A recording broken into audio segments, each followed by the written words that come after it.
Hello, I welcome you in IWEVS DPS Kids Teachers Training Center. Our topic is lesson plan. Lesson plan का मतलब होता है पाठ योजना। एक टीचर के लिए बहुत जरूरी है कि जब भी वो क्लास में पढ़ाने जाए उसके पास अपने काम की एक योजना होनी चाहिए। उसका काम क्या है? लेसन लेना। तो लेसन का plan, that is lesson plan. किसी भी काम को हम पूरी प्लानिंग के साथ करते हैं तो उस काम में सफलता मिलने की गारंटी ज्यादा रहती है। इसीलिए टीचर्स के लिए लेसन प्लान एक बहुत जरूरी चीज है। लेकिन कुछ ऐसे एलिमेंट्स हैं जो लेसन प्लान में शामिल होने चाहिए। उन एलिमेंट्स को हमने 4 क्वेश्चंस का रूप दिया हुआ है। What, whom, how and why। What to teach, हमें क्या पढ़ाना है, मतलब वो सब्जेक्ट, वो टॉपिक जो वो टीचर लेने वाले हैं उसका नॉलेज उस टीचर को होना चाहिए। whom टू टीच, किसे पढ़ाना है, बच्चों को, स्टूडेंट्स को। उन स्टूडेंट्स का नेचर क्या है, वो स्टूडेंट्स कितने बड़े हैं, उनका बौद्धिक स्तर क्या, अंडरस्टैंडिंग लेवल क्या है, ये एक टीचर को नॉलेज इस बात का होना चाहिए। इसका मतलब टीचर को लेसन प्लान बनाते समय अपने सब्जेक्ट का और अपने स्टूडेंट्स का दोनों का नॉलेज बहुत जरूरी है। हाउ टू टीच, यहां बात आती है टीचिंग मेथड की, कैसे पढ़ाया जाए। हर टॉपिक का, हर लेसन का, हर सब्जेक्ट का पढ़ाने का तरीका अलग अलग हो जाता है। कुछ मटेरियल्स की जरूरत पड़ती है चीजों को पढ़ाने की, तो उस चीज की नॉलेज एक टीचर को होनी चाहिए, उस चीज की तैयारी होनी चाहिए। एंड व्हाई टू टीच, क्यों पढ़ाया जाए, हमारे इस लेसन को लेने का, इस सब्जेक्ट का उद्देश्य क्या है, बच्चों को क्या बेनिफिट्स मिलेंगे इस लेसन से, ये एक टीचर के दिमाग में होना चाहिए। अगर ये 4 क्वेश्चंस को हम लेसन प्लान की आत्मा मान ले तो एक लेसन प्लान बनाने में हमें बहुत सहूलियत होगी।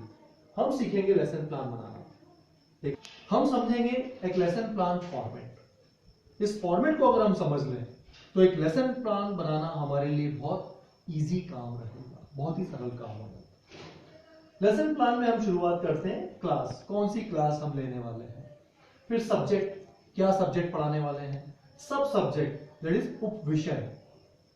सब्जेक्ट की भी अलग अलग पार्ट होते हैं। सपोज साइंस है तो साइंस में आप फिजिक्स पढ़ा रहे हैं, केमिस्ट्री पढ़ा रहे हैं कि बायोलॉजी पढ़ा रहे हैं। आप सपोज एसएसटी पढ़ा रहे हैं, सोशल साइंस, तो उसमें आप हिस्ट्री पढ़ा रहे हैं, पॉलिटिकल साइंस पढ़ा रहे हैं कि ज्योग्राफी पढ़ा रहे हैं।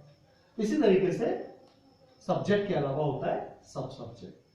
फिर जो लेसन आप लेने वाले हैं उसका नाम क्या है, उसे हम कहते हैं टॉपिक, शीर्षक।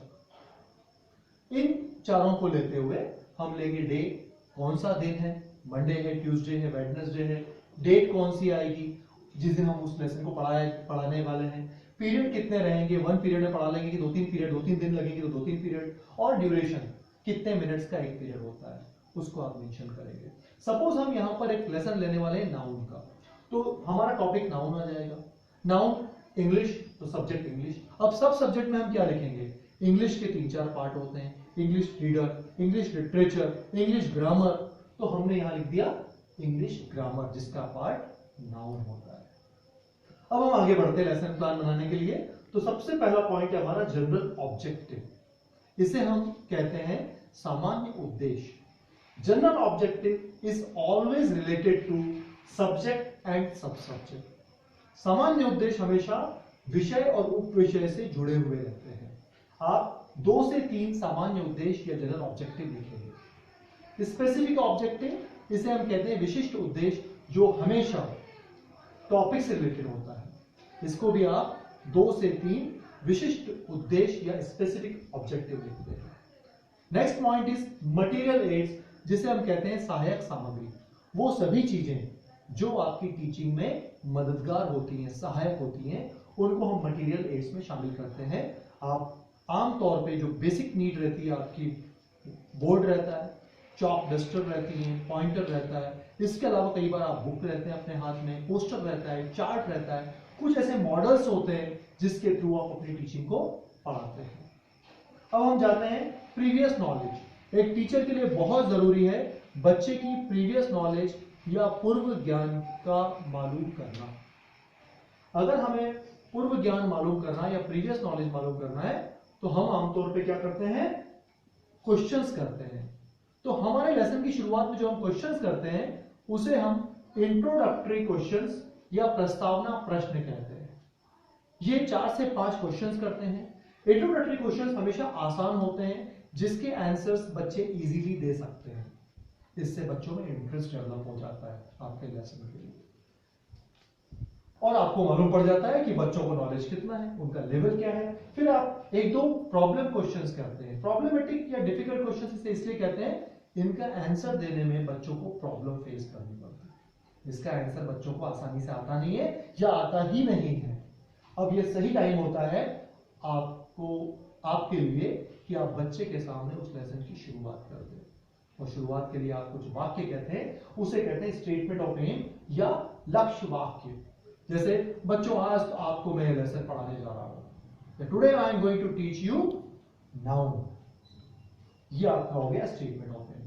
फिर आप बनाते हैं टीचिंग पॉइंट्स, जिसे हम कहते हैं शिक्षण बिंदु। उस लेसन की खास खास स्टेप्स, खास खास पॉइंट्स कौन से हैं, उसको आप यहां नोट डाउन कर लेते हैं। सपोज आप नाउन पढ़ाने जा रहे हैं तो शुरुआत में कुछ एग्जाम्पल्स रख रहे हैं, डायरेक्ट नाउन पढ़ाने की जगह, तो आपने लिख दिया एग्जाम्पल्स। फिर आपने लिखा नाउन की डेफिनेशन के, जब नाउन समझा दिया तो डेफिनेशन ऑफ नाउन। फिर आपने पढ़ाया नाउन के टाइप्स, तो टाइप्स ऑफ नाउन। इन्हीं टीचिंग पॉइंट्स को मद्देनजर रखते हुए अपना आप लेसन का प्रेजेंटेशन बनाते हैं, जिसको आप हिंदी में कहेंगे प्रस्तुतिकरण। Teaching point 1, teaching point 2, teaching point 3। Teaching point 1 के समय टीचर क्या कर रहे हैं, इसे हम कहते हैं टीचर्स एक्टिविटी। हो सकता है टीचर खुद बुक से रीड कर रही हो सकता है टीचर कोई चीजें सवाल कर रहे हो बच्चों से, तो वो सब एक्टिविटीज यहाँ आ जाएगी। और उसके रिस्पॉन्स में बच्चों की एक्टिविटी क्या रही, बच्चे क्लास में क्या कर रहे हैं, ये आप लिखेंगे छात्र गतिविधि या स्टूडेंट्स एक्टिविटी। ऐसे ही टीचिंग एड्स आएंगे, जिन मटेरियल्स का हमने यूज किया, मटेरियल एड्स, टीचिंग मेथड, इन सब का किस तरीके से बच्चों को पढ़ाया जा रहा है, किन चीजों की हेल्प से पढ़ाया जा रहा है, ये हम टीचिंग एड्स में लाएंगे। साथ में आएगा ब्लैक बोर्ड एक्टिविटी। आप अपना लेसन लेते समय बोर्ड का इस्तेमाल क्या कर रहे हैं, बोर्ड पर क्या लिख रहे हैं, क्या ड्रॉ कर रहे हैं, वो सभी चीजें यहाँ शामिल की जाती है। इस तरीके से हमारा प्रेजेंटेशन बन जाता है लेसन का। फिर आता है रिवीजन क्वेश्चन। लेसन कंप्लीट हो गया, अब आप बच्चों से कुछ क्वेश्चंस करते हैं, ये मालूम करने के लिए कि बच्चों को समझ में आया कि नहीं। इन रिवीजन क्वेश्चंस को हिंदी में कहते हैं पुनरावृत्ति प्रश्न। ये भी हम 4 से 5 प्रश्न करते हैं। फिर आता है क्लास वर्क। बच्चों को लेसन समझ में आ गया, अब आप क्लास वर्क देते हैं। ये क्लास वर्क ऐसा होता है जो 4 से 5 मिनट या 6-7 मिनट में कंप्लीट हो जाता है।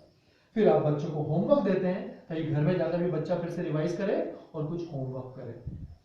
सबसे बाद में आप लिखते हैं एक्सपेक्टेड रिजल्ट, अपेक्षित परिणाम या अपेक्षित निष्कर्ष।